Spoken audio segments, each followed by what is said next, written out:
নমস্কার, আমার নাম সোনা। আজকে আমি তোমাদেরকে ক্রিকেট নিয়ে বলবো, কেননা ওটা নিয়েই লিখেছি। আমার মনে আছে ছোটবেলা যখন ক্রিকেট খেলতাম, সবসময় আমি ওপেনার ব্যাটসম্যান ছিলাম। কেন কি ব্যাটটাই আমার ছিল, আর অপোনেন্ট বলাররা আমাকে থেকে ভয়ে আউট করতে পারতো না, কেননা আমি নিজেই ভয়ে আউট হয়ে যেতাম। আর আমরা সবসময় টেস্ট ম্যাচ খেলতাম।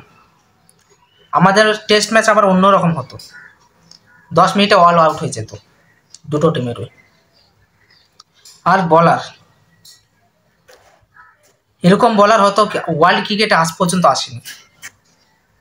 একদিন মনে আছে আমি ক্রিকেট খেলছিলাম, আমার মাথার অনেক উপর দিয়ে বল যাচ্ছিল, মাটিতে ড্রপ না পড়ে। আমাদের আম্পায়ার আবার অনেক লয়াল ছিল, স্কাই সুইং বলে বল চালিয়ে দিত। কিন্তু বলাররা প্রচুর প্র্যাকটিস করতো। আমার মনে আছে বলাররা বল করার আগে রান আপে পা মেপে মেপে বল করতো, যাতে নো বল না হয়। কিন্তু প্র্যাকটিস করলে হয় কি, যে 6 বলে 6টাই আঙ্গুলের এইখানে পা থাকতো, মানে ক্রস করতো না, সে পিছনের পাই হোক না কেন। আর পাড়ার খেলা জিততে গেলে কি কি গুণ, কি কি কোয়ালিটি থাকা দরকার। আমি লক্ষ্য করে দেখলাম, পাড়ার খেলা জিততে গেলে ব্যাটিং বোলিং না জানলেও চলবে,